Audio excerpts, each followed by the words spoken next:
네, 어벤져 전략회의 7월 10일 수요일 순서 진행하겠습니다. 어제 여러분 다들 토론회 잘 보셨습니까? 저도 녹화된 거를 쭉 이제 어제부터 쭉 지켜봤는데요.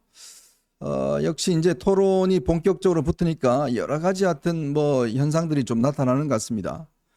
사실 어제 토론하면 저는 제일 놀랐던 게 원희룡 후보의 변신이 뭐 굉장히 오. 놀랐습니다. 예. 어제 원래 뭐 예상하기로는 굉장히 아마 공세를 퍼볼 것이다라고 했었는데 급격하게 이 뭐라 그럴까요? 태세 전환을 했는데 마치 그 태세 전환이 본인의 어떤 이 스탠스를 완전히 잊어버려서 다들 보신 분들이 제 주변에 있는 분들이 원희룡이 왜 저러지? 이라는 어떤 느낌들을 지울 수가 없는 것 같습니다.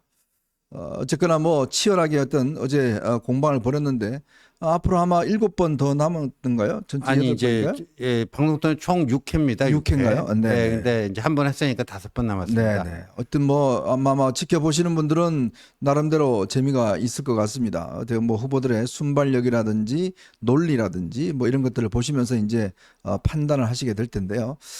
저는 어제 제일 재밌었던 게 인상적이었던 게 마지막에서 1분을 주면서 이 윤석열 대통령한테 하고 싶은 이야기 그거를 아마 이렇게 쭉 이야기를 하는데 세 명의 후보 같은 경우는 뭐 다들 자기 이야기를 하는데 한동훈 후보는 특히 윤석열 대통령에 대한 이제 이 칭찬과 또 함께 가야 된다는 점들을 이야기하는 걸 보고서 상당히 그 부분이 좀 인상적이었다라는 것과 함께 저는 제일 또 뭐 재밌었던 게 뭐냐면 네. 밸런스 게임이라고 있잖아요. 예. 거기서 이철규 의원을 선택해서 왜 조정을 안 하나 그러니까 그거는 한 사람 오면 다 따라오기 때문에 네. 안 했다. 뭐 이런 아주 재치 있는 이야기 했더라고요. 이제는 말할 수 있다. 제가 네. 재밌는 거 하나 공개해 드리면 저희 그 캠프의 방송 준비팀이요. 네. 굉장히 훌륭하게 준비를 잘 해줬습니다. 그래서 그 밸런스 게임에 나올 예상 질문지 30개를 뽑았는데 30개나 뽑았어요. 예, 조정훈이냐 이철규냐 그것도 들어가 있었습니다. 네네. 들어가 있었어요. 근데 이제 앞에 그게 좀 달라요. 만약에 지명직 최고위원을 이철규와 조정훈 중에서 뽑아야 된다면 누굴 뽑을 것이냐. 그런 거를 이제 저희가 예상 질문을 만들어 놨는데 네. 어제 TV전에서 나오는 거는 무인도를 갈 때 둘 중에 하나를 네네네. 데리고 간다면 누구 데리고 갈 거냐. 야, 거기 빵 터졌잖아요. 네. 이철규 데리고 가면 조정훈은 자동으로 따라온다 그랬잖아요. 네. 그거 완전 빵 터졌는데 제가 좀 그 TV조선 측에 알아보니까 두 사람으로부터 항의가 엄청 왔대요. 왜 자기를 그렇게 조롱거리 만드는 그 질문을 해가지고 개망신 시켰냐고. 그러네요. 아주 항의가 그냥 세게 왔답니다. 좀 예. 열받았을 것 같습니다. 자, 오늘 방송 시작하는 게 제가 오늘 여러분한테 잠깐 제 느낌을 하나 말씀을 좀 드리겠습니다. 최근에 보면 우리 어벤져스 멤버였던 우리 장해찬 전 최고위원이 잇따라 방송에 나가서 자기 핸드폰에 있는 뭐 내용들을 깔 수 있다, 내용이 있다, 뭐 이런 이야기를 자꾸 하는 걸 봤습니다. 저는 참 이런 모습을 보면서 여러분께 좀 참 죄송스럽다는 말씀을 먼저 드리겠습니다. 저희가 그래도 우리가 참 청년 정치인으로서 꽤 유망하게 보고 꽤 그래도 잘할 것이다라는 생각을 많이 하고 저희와 함께 했었는데 지금 지난번 공천 탈락하고 쭉 이후에 하는 좀 최근의 행보를 보면 물론 정치적인 어떤 논쟁 또 정치적인 주장 이런 건 할 수 있을 것 같아요. 그걸 뭐 자기 주장이 있으니까요. 할 수 있을 것 같은데 근데 마치 이 예전에 어떤 자기와 대화했던 내용 뭐 이런 것들을 다 휴대전화에 남겨놓고 다 녹음해놓고 그런 거를 마치 이걸 무기인 것처럼 비밀을 폭로하는 것처럼 폭로 정치를 일삼는 이런 행태가 보면 우리가 이준석 때 가장 이준석에 대해서 지긋지긋하게 봐왔던 장면이 바로 그 장면이지 않습니까? 정말 이 서로 간에 이야기했던 녹취록을 깐다든지 뭐 그걸 자신이 같은 진영에서 같이 일을 하면서 알게 됐던 사실을 가지고 나중에 정치적으로 좀 갈라지니까 그걸 가지고 공격한다든지 참 술자리도 많이 하고 밥도 같이 먹으면서 서로 속내로도 털어놓고 그렇게 서로 신뢰하는 게 정치의 가장 기본 아닌가요? 근데 마치 그런 사실을 실제로 이제는 좀 조금 입장이 다르다고 해서 그걸 공격의 수단으로 삼는다? 저는요 정말 이거는 소위 제가 좀 심한 말로 이야기해서 말종이라는 생각이 듭니다. 이거는 정치할 자격이 없다는 생각이 들어요. 정치도요. 기본적으로 사람이 하는 것이고요. 그럼요. 기본적으로 사람의 신뢰를 바탕으로 하는 것입니다. 그리고 국민들의 신뢰를 얻자고 하는 게 바로 저 정치의 본질이라고 생각이 듭니다. 자, 그런데 그 신뢰관계에 있을 때 서로 나눴던 대화들, 또 한 이야기들, 부탁한 내용들, 아니 예를 들어서 한동훈 비대위원장이 아무래도 장해찬이 이제 젊은 정치인이니까 그동안 이준석에 대해서 굉장히 어떤 뭐 잘 공격을 해왔으니까 당연히 선거 때 본인도 이제 경선 후보로 나갈 것이고 그럼요. 좀 그 공세해달라라고 부탁한 게 왜 지금 그게 공격의 수단이 되는 거죠? 그게 왜 지금 김건희 여사의 문자 보낸 것과 비교가 되면서 공격의 수단이 되는지 저는 제 머리로는 도저히 상상할 수가 없습니다. 저도 마찬가지고요. 그거는 같은 당 구성원끼리 또 그때 장해찬은 그 직전까지 최고위원을 지내지 않았습니까? 그다음 이준석 저격수로 당내 대표적인 이준석 공격수였고요. 그러니까 그런 주문, 비대위원장으로서 당 대표로서 그런 주문을 할 수 있는 거 아닙니까? 그걸 가지고 그게 무슨 그럼 그 사적으로 부적절한 그 주문을 한 건가요? 아니잖아요. 예. 특히요, 우리가 대통령이나 영부인이나 이렇게 이제 뭐 사적으로 뭔가 통화도 하고 한다는 것은 그는 기본적으로요, 비밀을 유지하겠다는 신뢰가 있기 때문에 하는 겁니다. 사실은 그런 어떤 서로 간의 신뢰가 없이는요, 세상에 누구와 그런 이야기를 하겠습니까? 그런 상황인데 그거를 어떤 본인이 정말 그런 신뢰관계에 있다는 그 영역 속에 들어왔다는 거 그것만으로 책임감을 좀 느껴야 될 텐데 요즘 보면 정말 자신의 그런 어떤 신뢰를 배반하고 그걸 마치 정치적인 성장의 요건으로 쓰기 위해서 한다는 거 반짝은 주목받을 수 있을 겁니다. 뭐 각 방송에서 뭐 불러서 네. 뭐 더 폭로해봐라 뭐 있냐 뭐 부추길 수는 있을 것 같아요. 특히 뭐 MBC 뭐 JTBC 뭐 이런 좌파 방송들에 나가서 뭐 하면은 으쌰으쌰하고 막 이야기를 할 수 있을 것 같아요. 그런데 그거 오래 못 갑니다. 그거 과연 국민들의 신뢰를 얻을 수 있을까요? 그래서 국민의 어떤 정책 신뢰를 가지고 정치할 수 있을까요?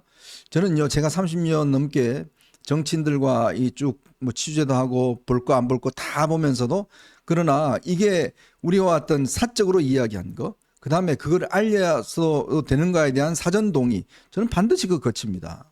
그건 왜냐하면 취재원과 취재하는 사람으로서의 신뢰관계거든요. 그럼요. 정치도 마찬가지라고 봅니다. 정치인도 서로 정치인으로서 함께한 세월들 그게 어떤 면에서 보면 굉장히 중요한 자산이지 않습니까?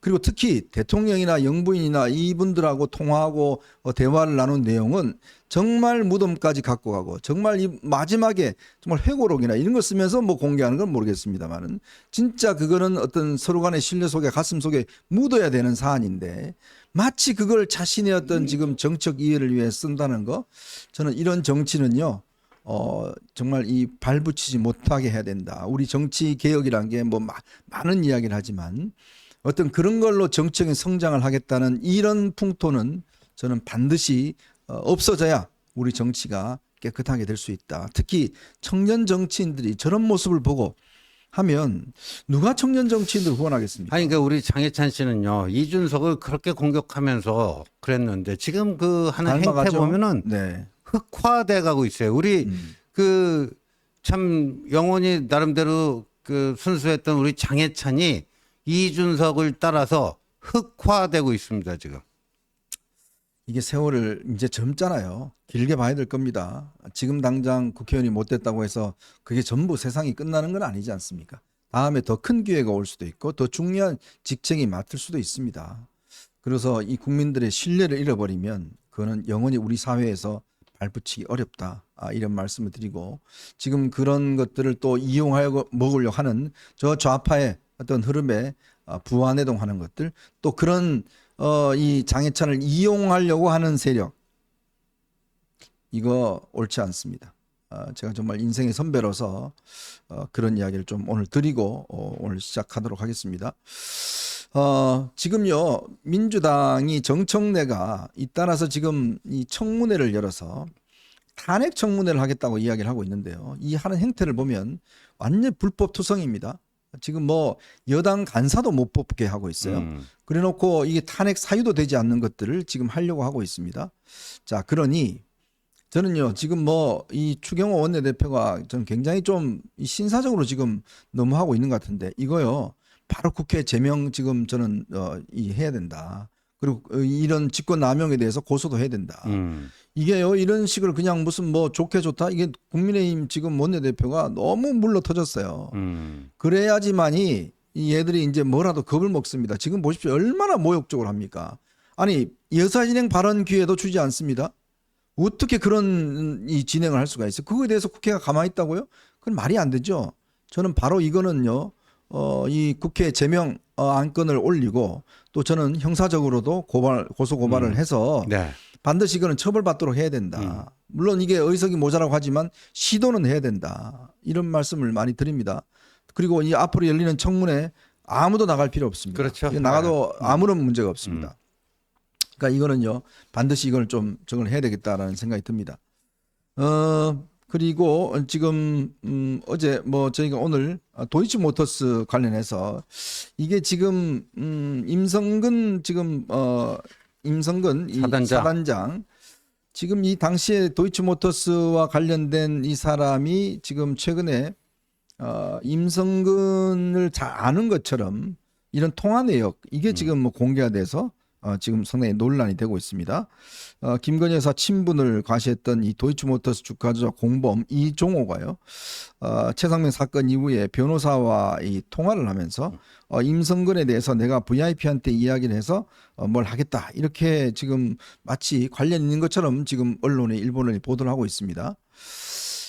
이거는 지금 사실관계도 맞지 않고 지금 아니다는 이야기를 많이 하고 있죠. 예, 그렇습니다. 여기에 대해서 이제 이제 뭐 사실관계가 뭔지 진짜 그 당시에 어떤 일이 있었던 건지 다 밝혀질 텐데 그 녹취록을 저도 한번 들어봤어요. 근데 이 녹취록이라는 게 굉장히 자극적이잖아요. 자극적이라 갖고 지금 이런 분위기로 가면은 조금 이 그 녹취록 얼핏 들어보면 뭔가 그러니까 지금 민주당이 주장한 게 그거 아닙니까? 최상병 특검이 곧 김건희 특검이다. 두 개는 긴밀하게 연결돼 있다. 그 얘기를 하는 건데 그 고리가 도이치모터스 주가 조작의 주범이었던 이종호와 이종호가 임성근 사단장의 뒷배였다. 뭐 이거 아닙니까 지금? 근데 이종호가 VIP한테 연락한다는데 이게 직방으로 이게 됩니까?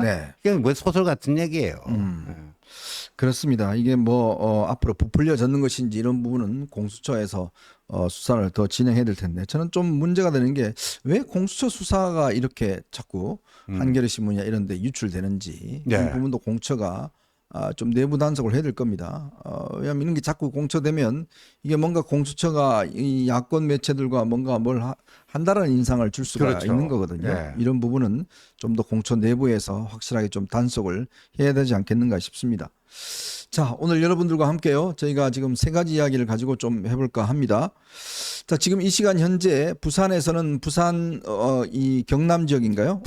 부울경이죠. 부울경 합동 요새가 지금 진행이 되고 있습니다. 현재 좀 전에 개막식을 했고 지금 청년 최고위원들부터 이제 연설에 들어갔고 좀 있으면 최고위원들 그다음에 대표들 하게 된다. 오늘은 저 한동훈 후보한테 최고위원 뭐 이거 그런 실수는 없겠죠? 그렇죠. 최고위원 후보 한동훈 뭐 이렇게 했잖아요. 누가 한 거예요, 도대체? 그 광주시당에서 했다고. 지금 당 선관위는요. 다 광주시장에서 그 오퍼레이션을 하게 되는데 거기서 좀 실수를 한 것 같던데 더 웃긴 거는요. 최고위원 후보 한동훈 나왔잖아요. 그리고 고친다고 고쳤는데 당대표 후보로 제대로 고쳐놓고 밑에서 또 원희룡이라고 써놨어요. 그러니까 이거는요. 단순 실수라고 본래 볼 수 없는 거예요. 그러니까 오히려 그렇게 의도적인 실수를 가장한 뭐 망신주기 뭐 이런 건데 그것도 참 유치찬란하잖아요. 그러니까 야 어떻게 하면 또 한동훈을 저렇게 못 잡아먹고 안달들인가 저렇게 유치한 짓거리들을 하는가. 그러니까 오히려 동정표가 저희 후보한테도 붙고 있다니까요. 아니 근데 그거 진짜 누가 한 거예요? 그 리허설 안 합니까? 당연히 하죠. 그리고 뭐 틀릴 걸 틀려야죠. 아니 도대체 저는 참 이거 보면서요. 국민의힘 이 당직자들의 수준이 도대체 왜 이런가 참 생각이 드는 게 이게요. 글쎄 초등학교 행사에도 이런 실수는 안 할 겁니다. 초등학교 반장 선거도 이 정도는 아닐 것 같아요. 아니 제가 제가 낯이 뜨고 제 일은 아니지만 정말 낯이 뜨거운 게 아니 어떻게 이 중요한 지금 대표 선거를 갖다가 대표 이 위에 이름 최고위원이라고 해놨는데 아니 그걸 돌려보지도 않나요? 근데 갑자기 또 이제 영상이 막 푹 꺼져요. 야, 저 뒤에 이제 조명 자체가 정말 저는 참 이게 국민의힘이 이게 몇 년 이렇게 하다 보니까 결국 이게 참 이게 참 조직이 많이 망가졌구나. 네. 돈만 엄청 드는 것처럼 보였는데 네. 실제로 이 콘텐츠는 보니까 형편없구나. 참 이게 이런 거를 한번 당에서도 좀 살펴봐야 될 것 같습니다. 자,